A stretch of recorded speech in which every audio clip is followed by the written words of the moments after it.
আসসালামু আলাইকুম। ১৯তম নিয়োগ বিজ্ঞপ্তি শীঘ্রই কঠিন হতে পারে প্রশ্ন। বিস্তারিত জানতে সম্পূর্ণ ভিডিওটি মনোযোগ সহকারে দেখুন, কেননা বেসরকারি শিক্ষক নিবন্ধন ও কর্তৃপক্ষ এনটিআরসির একটি নিয়োগ বিজ্ঞপ্তির গুরুত্বপূর্ণ নিউজ হতে যাচ্ছে।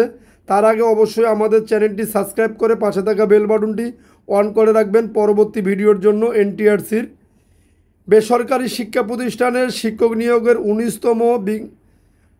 ১৯তম বিজ্ঞপ্তি দ্রুত সময়ের মধ্যে প্রকাশের চেষ্টা করছে বেসরকারি শিক্ষক নিবন্ধন ও প্রত্যয়ন কর্তৃপক্ষ এনটিআরসিএ। বিধি সংশোধন হওয়ার পর দ্রুত বিজ্ঞপ্তি প্রকাশ করা হবে বলে জানা গেছে। এছাড়া এ নিয়োগ বিজ্ঞপ্তি প্রশ্নের ধরন আগের চেয়ে কঠিন করার চিন্তা ভাবনা করা হচ্ছে। বেসরকারি শিক্ষক নিবন্ধন ও প্রত্যয়ন কর্তৃপক্ষের এনটিআরসিএ একটি সূত্র জানিয়েছে, প্রথম ধাপে এমসিকিউ পরীক্ষার মাধ্যমে মেধা যাচাই করা হবে। এবার প্রশ্ন আগের তুলনায় কিছুটা কঠিন হতে পারে, কারণ এই এক ধাপের মাধ্যমেই মৌখিক পরীক্ষার জন্য প্রার্থী বাছাই করা হবে। তাই আগের মতো সহজ প্রশ্ন করা হবে না। প্রকৃত মেধাবীদের বাছাই করতে প্রশ্নের ধরনও পরিবর্তন আনা হতে পারে। জানতে চাইলে এনটিআরসির চেয়ারম্যান আমিনুল ইসলাম বলেন, ১৯তম নিয়োগ বিজ্ঞপ্তি দ্রুতই প্রকাশ করা হবে। বিধি সংশোধনের কাজ চলছে। এটি শেষ হওয়ার পর শূন্য পদের তথ্য সংগ্রহ করা হবে। এরপর বিজ্ঞপ্তি প্রকাশ করা হবে। প্রশ্নের ধরনের পরিবর্তন আসছে কি না এমন প্রশ্নের জবাবে এনটিআরসির চেয়ারম্যান আরও বলেন, এটি এখনই বলা যাবে না। বোর্ড সভায় আলোচনার পর এ বিষয়ে বলা যাবে।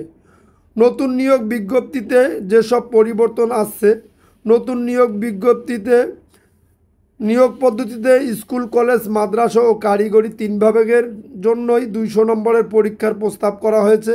যদিও স্কুল, কলেজে এবং কারিগরিতে ১০০ নম্বর সাবজেক্টিভ এবং ১০০ নম্বর জেনারেল, এবং মাদ্রাসার জন্য ১৪০ নম্বর সাবজেক্টিভ এবং ৬০ নম্বর জেনারেল করার প্রস্তাব করা হয়েছে। তবে এভাবে বিভাজন করলে বৈষম্য তৈরি হতে পারে বলে মনে করছে শিক্ষা মন্ত্রণালয়। এজন্য ৩ বিভাগের জন্য নম্বর প্যাটার্ন একই রকম রাখার চিন্তা করা হচ্ছে। এ বিষয়ে শিক্ষা মন্ত্রণালয়ের এক কর্মকর্তা বলেন, পরীক্ষা পদ্ধতি নিয়ে আলোচনার অনেকে অনেক ধরনের প্রস্তাব করেছেন। স্কুল, কলেজে এবং কারিগরির জন্য একরকম, আবার মাদ্রাসার জন্য আরেক রকম। ৩ বিভাগের জন্য পৃথক পদ্ধতি করা হলে এক প্রকার বৈষম্য করা হবে। সেজন্য আমরা ৩ বিভাগের জন্য একই রকম পরীক্ষা পদ্ধতি নিয়ে ভাবছি। সামনে এনটিআরসির বোর্ড সভায় বিষয়টি নিয়ে আলোচনা করা হবে। পরবর্তীতে মন্ত্রণালয়ের সভায় এটি চূড়ান্ত করা হবে। জানা গেছে, এর আগে এনটিআরসির নিবন্ধন পরীক্ষায় কখনোই প্রার্থীদের ভাইবার নম্বর যুক্ত করা হয়নি। প্রথমবারের মতো ভাইবার নম্বর যুক্ত করার উদ্যোগ নেওয়া হয়েছে। নতুন বিধিমালায় ভাইবার নম্বর যুক্ত করা হবে। এ ব্যাপারে ইতিবাচক শিক্ষা মন্ত্রণালয়।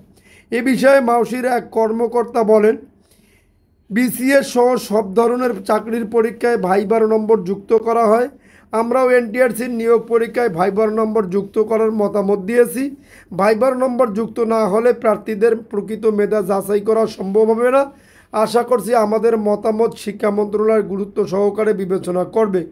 যদি আপনাদের নিউজটি ভালো লেগে থাকে তাহলে অবশ্যই আমাদের চ্যানেলটি সাবস্ক্রাইব করে পাশে থাকা বেল বাটনটি অন করে রাখবেন পরবর্তী ভিডিওর জন্য।